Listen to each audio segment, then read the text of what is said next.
Hoje temos muitas informações interessantes sobre os animais. Algumas delas são simplesmente...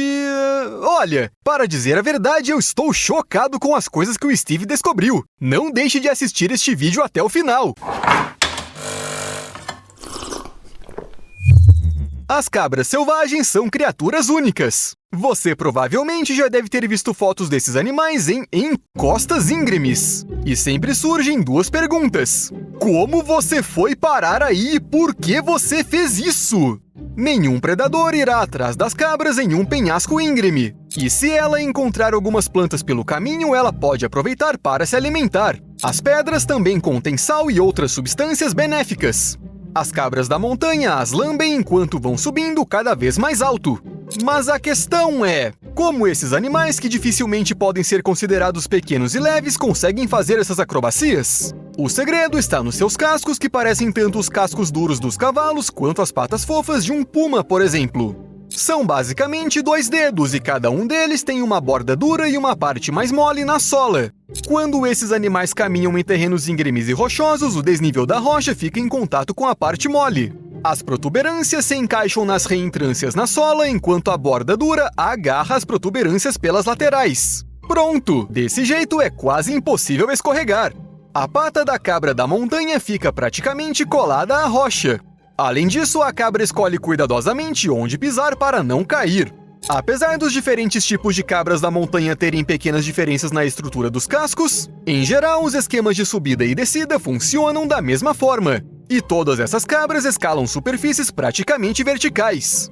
E obviamente os humanos não seriam humanos se não usassem as habilidades das cabras em benefício próprio. As cabras de carga, por exemplo, são usadas em trilhas pois carregam as malas sem nenhum problema. E elas nem precisam de um caminho plano. Como você já deve ter percebido, as cabras escalam praticamente qualquer lugar. Mas não são só as cabras que destroem nosso entendimento sobre física se precisarem. Os peneireiros, por exemplo, aprenderam a pairar no ar, praticamente como os beija-flores. Só que os beija-flores são muito pequenos e batem as asas com uma velocidade enorme, coisa que os peneireiros não são capazes de fazer. Por isso, eles têm que confiar no vento. Os peneireiros batem as asas normalmente, mas o movimento para frente é cancelado pelo vento e acaba parecendo que o pássaro está emperrado. O resultado disso é muito engraçado. Mas os peneireiros pairando no ar mais parecem com aviões pairando. De vez em quando surgem na internet uns vídeos de aviões que simplesmente congelam no ar, desobedecendo todas as leis da física.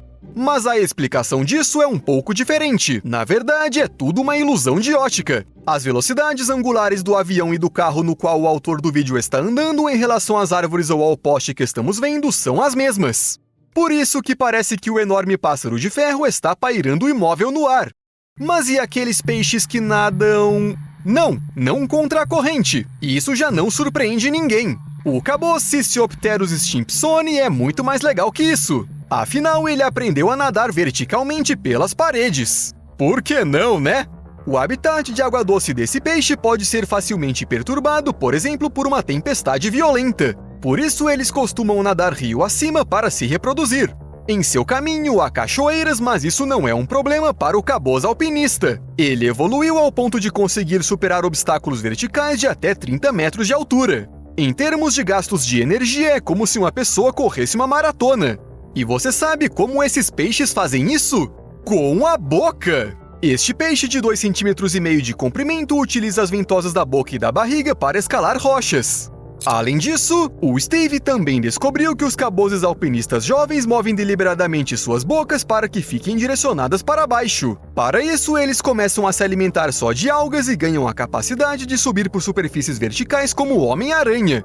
Mas o que temos neste vídeo não é um caboz alpinista. E isso por acaso impede o peixe de escalar uma parede íngreme? Nada disso! Peraí, quer dizer que... em breve todos os peixes vão subir pelas paredes? Bom, o que me acalma é que é pouco provável que os peixes sejam capazes de escalar por algum lugar sem água. Afinal, eles não são capazes de simplesmente pegá-la e levá-la com eles. Eles não são lagartos, né? Os diabos espinhosos são lagartos da família Agamide que têm uma aparência incrivelmente perigosa, vivem em desertos e... sabem como dominar a água. Bem, mais ou menos isso. Mesmo quando não chove há várias semanas e não há nenhuma poça por perto, os diabos espinhosos são capazes de conseguir água. E isso sem nem sair do lugar. O segredo está na sua pele diferente.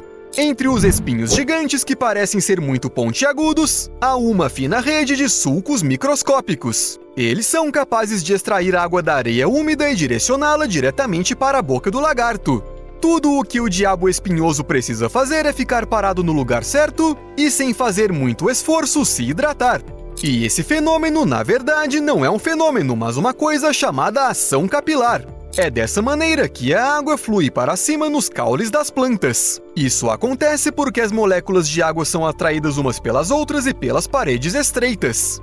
Enquanto alguns animais dominam a água, outros fazem o mesmo com uma pressão colossal. Eu duvido muito que alguém se surpreenda se eu disser que as cachalotes podem mergulhar a uma profundidade de mais de 2 km e mesmo assim ficarem de boa.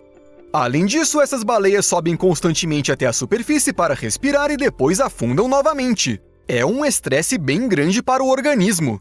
Quando um humano mergulha mesmo que a poucos metros, ele sente imediatamente o aumento da pressão tanto no corpo quanto no tímpano. Isso não é muito agradável. E quanto maior a profundidade, pior é.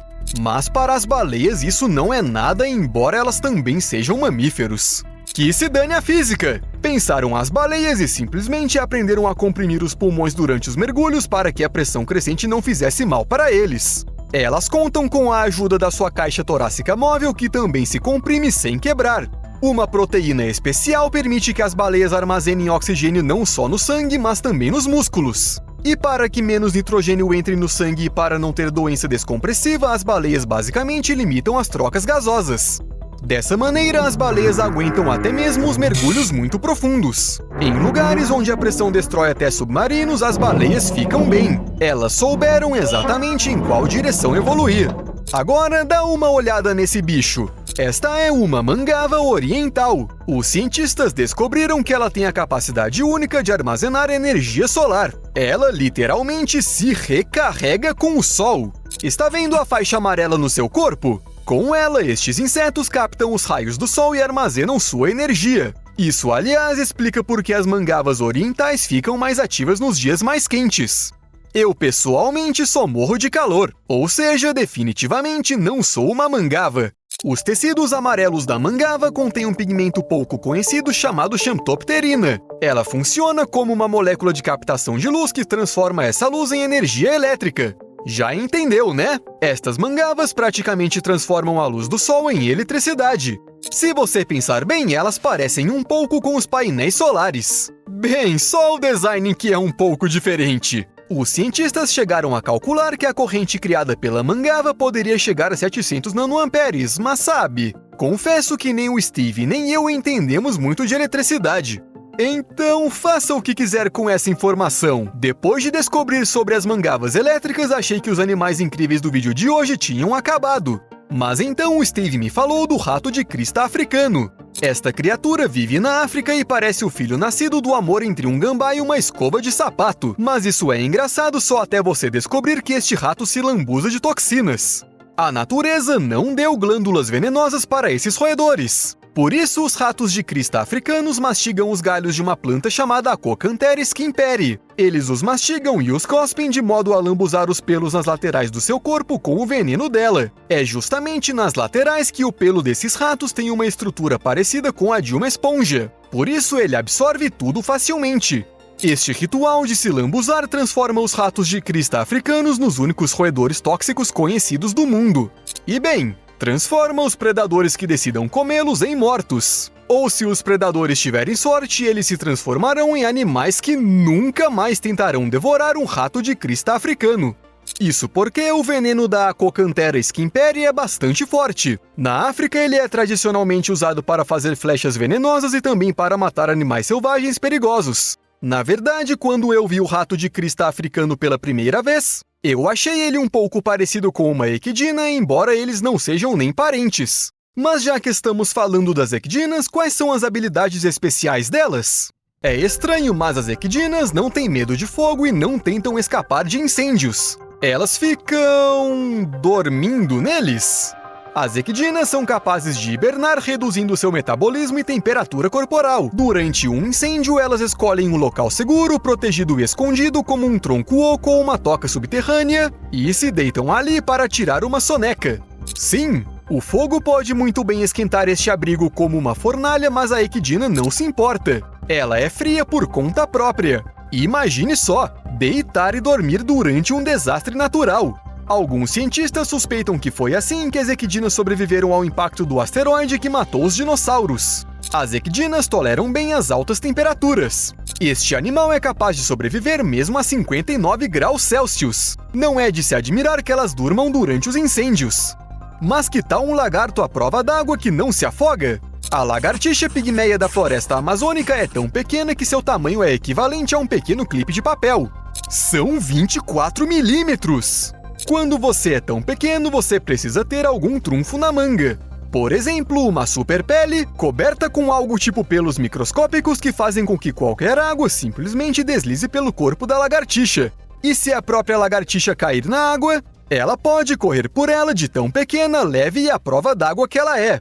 Ela consegue ser mais legal do que os basiliscos que correm pela água a uma velocidade incrível. Mas fiquei ainda mais surpreso que há pássaros que podem fazer o mesmo. Estamos falando do mergulhão de Clark e do mergulhão ocidental. Durante o ritual de acasalamento, eles correm pela superfície da água a uma velocidade de cerca de 20 passos por segundo. Isso é incrivelmente rápido. Em média, os mergulhões podem atravessar até 20 metros em 7 segundos. Sobre a água. Mas não é só a velocidade que permite que esses pássaros bastante grandes permaneçam na superfície. Suas patas são largas o bastante para bater na água com força suficiente para aguentar até 55% do peso da ave. Imagina só, esses mergulhões evoluíram só para destruir a física e fazer essas danças de acasalamento. Isso é que é ser romântico. As pessoas não têm nada dessa capacidade. O mais rápido de nós pode dar 5, talvez 6 passos por segundo, mas isso não é suficiente. Portanto, as tentativas humanas de andar sobre a água acabarão sempre do mesmo jeito. Enquanto os pássaros trabalhavam na habilidade de correr de um jeito diferente, os humanos investiram tudo em inteligência. É possível que em breve seja criado um robô que se mova pela água exatamente da mesma maneira. Ele poderia ser usado em operações de busca e resgate em lugares inundados ou pantanosos. Ou para apostar corrida com pássaros. Tudo pode acontecer. Até mais!